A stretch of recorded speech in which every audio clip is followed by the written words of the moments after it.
নমস্কার, আমি দীপেশ চলে এসেছি একটি নতুন ভিডিও নিয়ে। চলুন বেশি দেরি না করে আমরা এগিয়ে যাই নতুন এক রহস্যের পথে। একজন মানুষ যার পেশা ছিল ভূতেদের পেছনে ছোটা, একজন ভারতীয় যিনি নিজের জীবন উৎসর্গ করেছিল অদৃশ্য শক্তিদের রহস্যভেদ করতে এবং সমাজকে ভয়মুক্ত করতে। কিন্তু একদিন সেই লোকটিকেই পাওয়া গেল মৃত অবস্থায়, গলায় অদ্ভুত কালো দাগ, কিন্তু ছিল না কোনো আত্মহত্যার চিহ্ন, না ছিল কোনো হত্যার প্রমাণ। তবে এটা কি ছিল? অতি প্রাকৃত প্রতিশোধ? আজ আমরা জানবো গৌরব তিওয়ারির মৃত্যু রহস্য, কেন তার মৃত্যু ঘিরে আজও প্রশ্ন শেষ নেই, আর ঠিক কেমন ছিল তার মৃত্যুর আগে ভয়ানক মুহূর্তগুলো।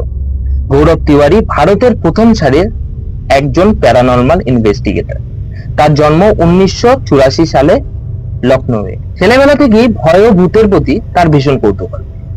তিনি একসময় পাইলট হতে গিয়েছিলেন, কিন্তু টেক্সাসে প্রশিক্ষণকালে এক অলৌকিক অভিজ্ঞতা তার জীবন বদলে দেয়। তিনি বলেন, এক রাতে হোটেল রুমের মধ্যে কিছু তাকে চেপে ধরেছিলেন।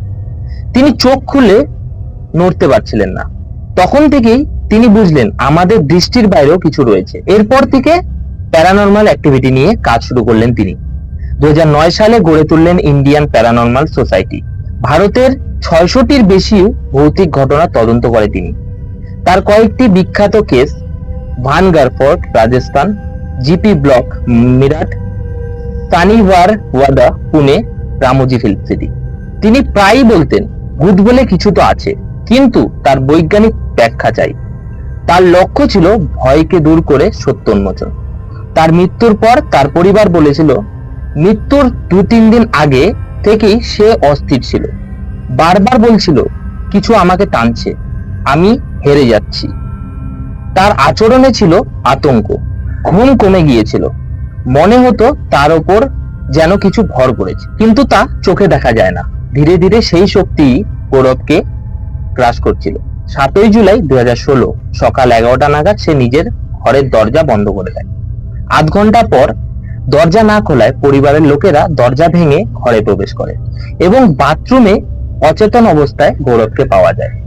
গলায় ছিল একটি সরু কালো দাগ, যেন কেউ বা কিছু তাকে টেনে ধরেছে। ডাক্তার তাকে মৃত বলে ঘোষণা করে, কিন্তু অবাক করা বিষয়, ঘরে ছিল না কোনো দড়ি বা অন্য কিছু যার সাহায্যে সে আত্মহত্যা করতে পারে।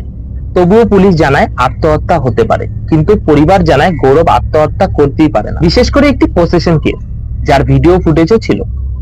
এই কেসই কি তাকে শেষ করে দিল, নাকি গৌরব সত্যি এমন কিছু খুঁজে ফেলেছিলেন যা তার খুঁজে পাওয়া উচিত ছিল? এখন আমি আপনাদের বলবো গৌরব তিওয়ারির 3টি প্যারানর্মাল কেসের কথা, যা তার মৃত্যুকে ঘিরে প্রশ্ন তোলে। প্রথম কেসটি ভানগার ফোর্ট এর রহস্য। ভানগার ফোর্ট রাজস্থানে অবস্থিত। এই দুর্গকে ঘিরে অনেক ঘটনা আপনারা হয়তো জানেন। এখানকার স্থানীয়দের বিশ্বাস এই দুর্গে সন্ধ্যার পর প্রবেশ নিষেধ। গৌরব ও তার টিম এক রাতে এই দুর্গে প্রবেশ করে। তাদের ক্যামেরা ধরা পড়ে একটি মহিলার ছায়া। হঠাৎ তাদের সমস্ত যন্ত্র কাজ করা বন্ধ করে দেয়। এরপর একজন টিম মেম্বার আচমকা অজ্ঞান হয়ে পড়ে। এই দৃশ্য দেখে গৌরব নিজে বলে ওঠে, এটা শুধু ইতিহাস নয়, এটা জীবন্ত কিছু, আমাদের সরে যেতে হবে। এই কেসের পর থেকেই গৌরবকে একাধিকবার বলতে শোনা যায়, আমি আগের মতো নেই। দ্বিতীয় কেস ভয়ঙ্কর এক্সোরসিজম। সালটি ছিল 2014। তারকার এক ফ্ল্যাট। এক তরুণী বলতো তার শরীরে কিছু প্রবেশ করেছে। এক্সোরসিজমের সময় তরুণী হঠাৎ গলা পাল্টে কথা বলতে শুরু করে, নিজেকে কালো আত্মা বলে দাবি করে। গৌরব বলেন সে আমার অতীত জানতো, এমনকি আমার গোপন কথাও জানতো।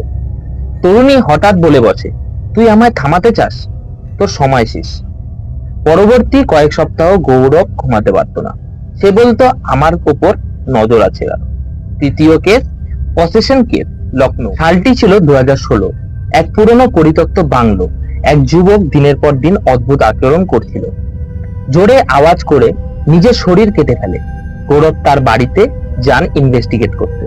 সেই রাতেই গৌরব তার বন্ধুকে বলেন, আমি এমন কিছু দেখেছি যা বোঝাতে পারবো না, কিন্তু তা বাস্তব। এই ঘটনার কয়েক সপ্তাহ পরই গৌরব মারা যান।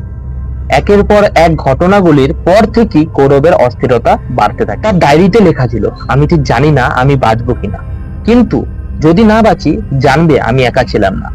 এই 3টি ঘটনা গৌরব তিওয়ারির জীবনের সবচেয়ে ভয়ানক অভিজ্ঞতা। কিন্তু প্রশ্ন একটাই, শেষ কেসে এমন কি ছিল যা তাকে জীবন দিতে বাধ্য করলো? অনেকেই মৃত্যুর আগে অনেক কিছু অদ্ভুত ছায়া দেখতে পান। কেউ কেউ বলে থাকেন মৃত্যুর ঘণ্টাধ্বনি তারা আগেই শুনতে পায়। ঠিক তেমনি 2016 সালে জুলাই মাসে গৌরব তিওয়ারি জীবনের শেষ 72 ঘন্টা যেন এক অদৃশ্য ভয়াবহ শক্তির ছায়ায় আবৃত ছিল। সে যেন জানতো এবার তার পালা। অনেক মৃত্যুর পেছনে থাকে মেডিকেল কারণ, কিছু কিছু মৃত্যুর পেছনে থাকে অদৃশ্য শক্তি, যা কোনো বৈজ্ঞানিক ব্যাখ্যা নেই। গৌরব তিওয়ারির ক্ষেত্রে বারবার একটি নাম উঠে আসে, শ্যাডোম্যান, ছায়ার মতো এক রহস্যময় উপস্থিতি, একজন প্যারানর্মাল এক্সপার্ট যার কাজই ছিল ছায়ার পেছনে যাওয়া। শেষ পর্যন্ত নিজেই এক ছায়ার মধ্যে বিলীন হয়ে গেলেন কি? আমরা যখন গভীর সত্যকে খুঁজি তখন অনেক সময় সত্য আমাদের খুঁজে নেয়। ভিডিওটি ভালো লাগলে লাইক, কমেন্ট এবং শেয়ার করুন। এমন বিভিন্ন রহস্যময় সত্য জানতে আমার চ্যানেলটি সাবস্ক্রাইব করতে ভুলবেন না।